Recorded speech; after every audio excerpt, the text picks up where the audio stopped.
चेतनेला अगदी सहज चैतन्याचा साथ चढवणारा माऊली ज्ञानोबरायांचा पालखी सोहळा आज सासवडहून निघून शिवरी येथे दुपारचा प्रसाद घेऊन जेजुरीत विसावणार आहे.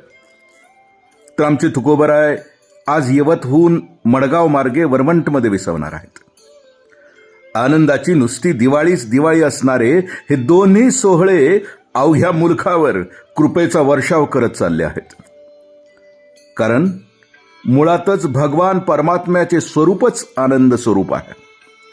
त्या आनंद रूपाला संत सगुण रूपात खेचून आणतात आणि मग तुकोबरायांच्या म्हणण्यानुसार अवघी आनंदाची सृष्टी झाली अशी अनुभूती येते.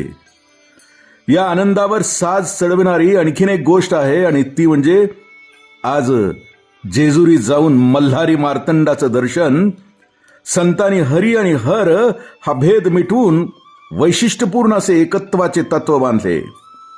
आज इथे बोध होणार आहे हरी आणि हर हे दिसायला जरी वेगवेगळे असले तरी असायला एकच आहेत. आणि हे सांगताना आमचे नाथराय म्हणतात, त्रिशूलावरी काशीपुरी चक्रावरी पंढरी दोघे सारखे सारखे विश्वनाथ विठ्ठल सखे एका जनार्दनी हरिहर एका वेलांटीचा हा फेर. यावर तुकोबराय म्हणतात की हरिहरा भेद नाही नका करू वाद. अशा मल्हारी मार्तंडाच्या दारी येळकोट येळकोट जय मल्हार करत याचक वृत्तीनं उभं राहून आमचे नाथरायहून विनवतात, वारी ओ वारी देई कागा मल्हारी त्रिपुरारी हरी तुझे वारीचा मी भिकारी.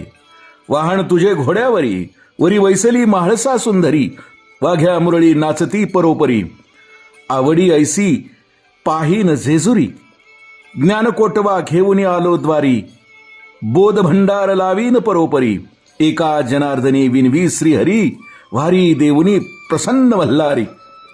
तुझ्या वारीचा मी भिकारी आहे, मला सदैव या वारीची जाणीव राहू दे. आधी माया म्हाळसे सोबत तू घोड्यावर बसला आहेस, वाघ्या आणि मुरळी नाचत आहेत. मला या जेजुरीला पाहावं वाटतंय. या वारीत येताना मी ज्ञानरूपी कोटवा घेऊन आलोय, त्यामध्ये बोधरूपी भंडारा भरलाय. मी सगळ्यांना तो लावीन आणि सगळ्यांच्यावर बोध करीन. या माझ्या विनंतीने मल्हारी मार्तंड आपणही प्रसन्न होऊन आशीर्वाद द्याल. याच खंडेरायाच्या वारीबद्दल शांतीब्रह्म एकनाथ महाराज पुन्हा खोलवर जाऊन आम्हाला सांगतात, अहम वाग्या सोहम वाग्या प्रेमनगरा वारी सावध होऊनी भजनी लागा देव करा कैवारी. मल्हारीची वारी माझ्या मल्हारीची वारी इच्छा मुरळीस पाहू नका पडाल नरकद्वारी. बोध बुदली ज्ञान दिवटी उजळा महाद्वारी आत्मनिवेदन भरीत रोडगा निवतील हारो हारी एका जनार्दनी धन्य खंडेराय त्याची कुंचावारी. अशी वारी करावी की ज्यामुळे खंडेराय प्रसन्न होती. आपल्या सर्वांच्या अंतःकरणामध्ये वास करणारा तो त्रिपूर आणि हरी म्हणजे त्रिपुरारी असणारा तो हरी म्हणजेच मल्हारी आहे.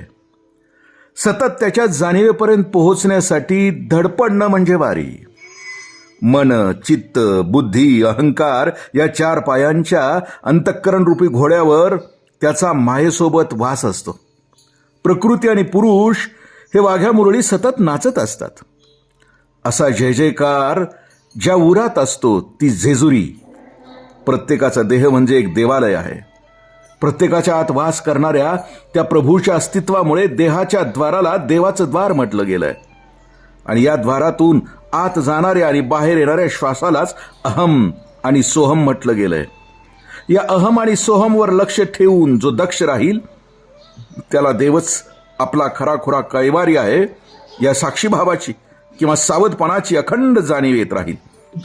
नाथांनी अगदी योग्य शब्दामध्ये रेखाटलेला हा भावविलास आमच्या जीवनातही उतरावा आणि आम्हीही त्या अनुभवाचे धनी व्हावे ही या मल्हारी मार्तंडाच्या चरणी प्रार्थना. येळकोट येळकोट जय मल्हार रामकृष्ण हरी पुंडलिक वरदे हरी.